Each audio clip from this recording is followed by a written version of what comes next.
Hello guys and welcome po ulit. So meron naman tayong bagong camera para sa video natin today, and meron din tayong binili na micro SD card at saka network and power cable or extension cable binili para dito.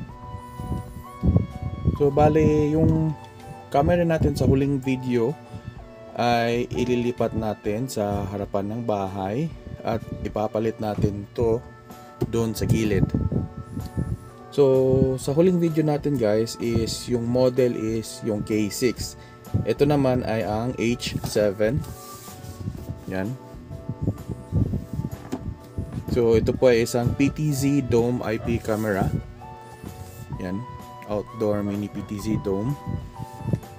Tapos yung ibig sabihin ng PTZ ay pan, tilt, zoom, kung hindi ako nagkakamali. So kayo na bahala mag-google nun. So tara, unbox natin at saka i-set up natin sa V380 Pro na application. Okay, so ito yung binili natin. So meron tayong 64GB na memory card. Same seller pa rin siya nung huling camera na binili natin, which is yung V380 Pro authorized, V380 authorized seller. Tapos ito yung network and power cable extension. So ito 5 meters yan guys. Tapos ito yung H7 na IP camera. So tingnan natin, buksan natin. Tapos yung una-una is yung sticker na pwede nyo ilagay sa labas ng bahay ninyo. Yan.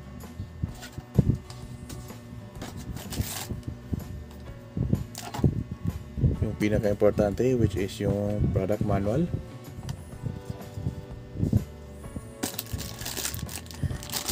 So yung power adapter niya. So 12 volts 2 amperes yung output. Input is 220. So ito naman yung parang cover or waterproof cover niya para doon sa network cable. Torx and screws, tatlo yan. Tapos meron din siyang yung antenna. Tapos yung antenna niya guys is dalawang klase yan. Yung isa is female or male, yung RP, SMA at saka SMA na antenna. So kung gusto nyo malaman kung anong ibig sabihin yun or nun, meron po tayong video na ginawa tungkol sa RP, SMA at saka SMA na antenna.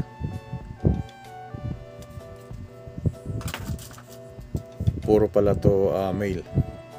So ito yung SMA male. Tapos ito yung RP SMA yun. So yung RP means reverse polarity. So parang yung pin is nandun sa female. Tapos yung huli is yung ating yan, yung camera natin. Yan. So ganyan siya guys kapag ikinabit. Tapos PTZ. So gumagalaw to siya guys pag ganan, tapos ganyan. Tapos dito ikakabit yung dalawang antena. So meron yan guys. Ito yung female, ito yung RP SMA female kasi nandito yung pin. Tapos ito yung SMA female. Tapos yung kanyang QR code. So kabit muna natin yung kanyang memory card. So dito siya ilalagay.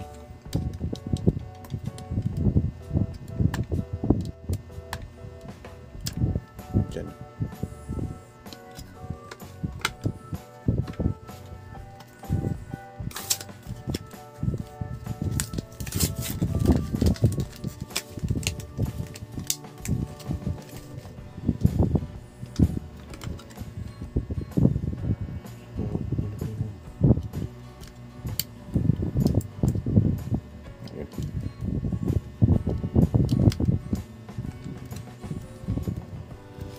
So don't you worry guys, hindi yan nababasa kasi yan yung nasa ibabaw. Yan. Tapos pag na-install nyo na siya guys, so i-remove nyo na tong parang protective cover doon sa lens. So set up natin. So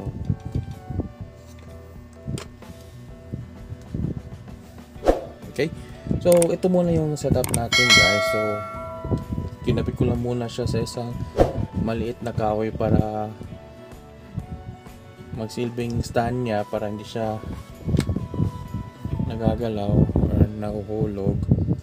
Tapos yung pag start up nito guys, so base pa rin siya doon sa previous camera natin na kapag nakasaksak na or naka plug in na siya, meron siya mga voice prompt. Tapos hintayin lang natin yung voice prompt na access point ready.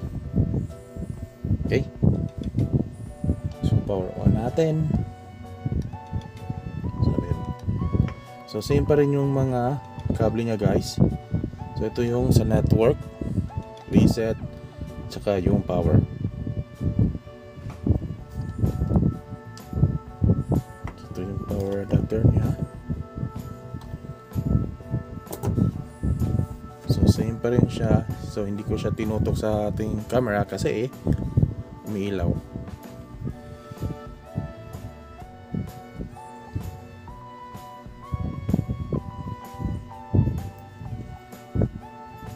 So ilapit ko lang yung mic. System is starting.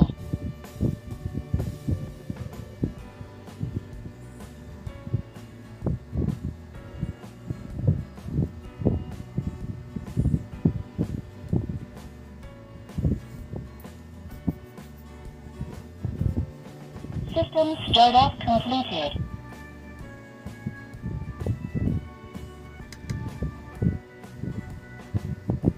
Access point preparing. Access point ready.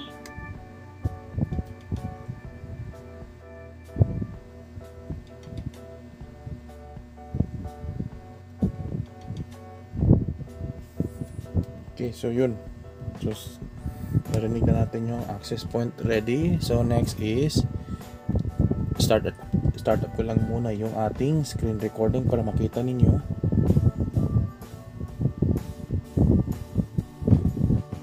Yan. So same pa rin yung ating application na gagamitin, which is yung V380 Pro. So kapag na-install niyo na yun, gumawa kayo ng account tapos mag-login kayo.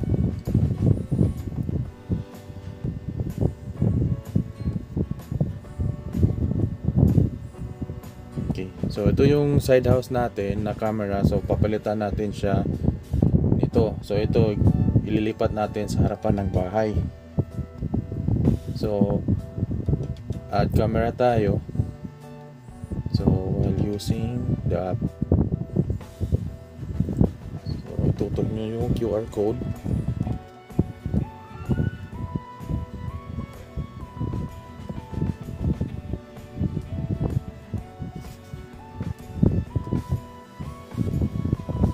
Device is offline.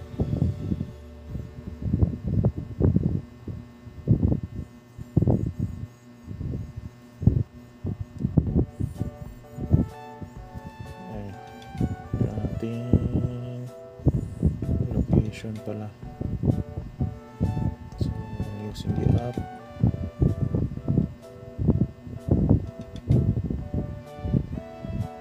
Select Wi-Fi. So yung Wi-Fi natin. So enter nyo yung password ng Wi-Fi ninyo.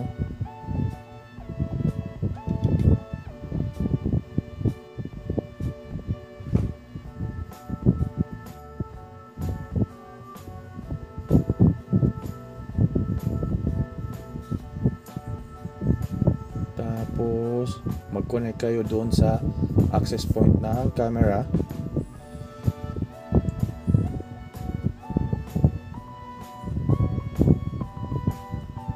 Sabi nila yung merong MV.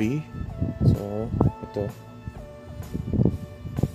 kasi MV yan, tapos yung ID ng camera. So back tayo. Wi-Fi connecting.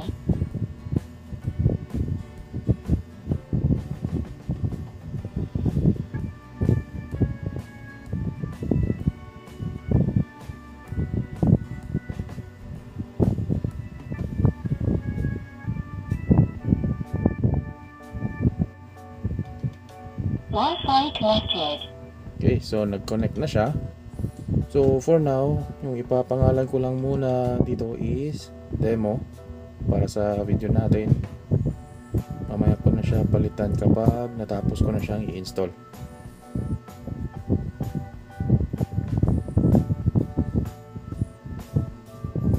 Ayan.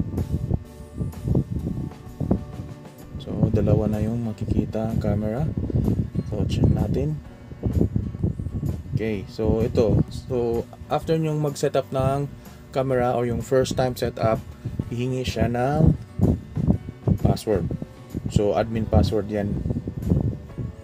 Kasi kapag i-share nyo yung camera sa iba, yung pwede nilang ma-access lang is yung camera, hindi yung mga recordings ninyo. So set up tayo ng password. Password.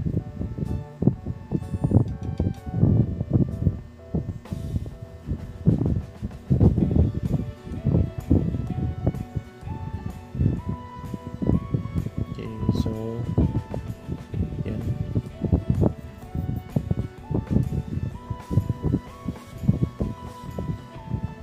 Okay. So medyo blurry siya guys kasi nandun pa yung protective cover niya. So mamaya ko na lang yan gagalawin or tatanggalin. So check natin kung gagalaw yung camera. Ahoy, may mukhang tao.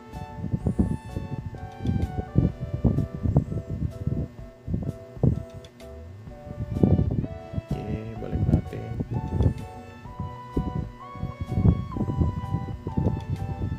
Ayan.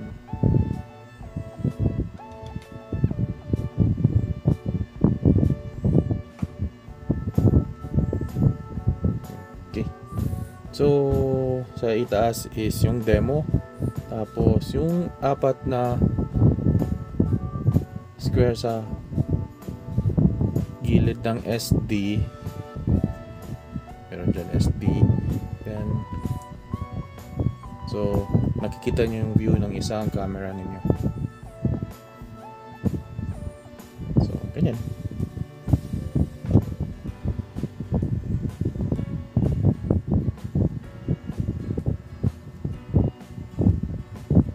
Alright, so yan lang muna ngayon guys. So yung unboxing at saka yung first time setup ng ating H7 PTZ Dome camera or IP camera. So successful naman yung ating pag setup, even though yung pag start niya is wala siyang internet. So normally ganun lang yon kasi first time setup, so hindi pa siya nakakonect sa network. Okay. So, kung sino man sa inyo merong mga katanungan, so pwede nyo lang i-leave dyan sa ibaba sa ating comment section, tapos try kong sagutin yung mga katanungan ninyo. Right? So, that will be all for this video. So, sa mga bagong naligaw sa channel natin, once again, ako po si Leo, and welcome po sa aking bucket list. Hanggang sa susunod na videos, bye for now, and thank you.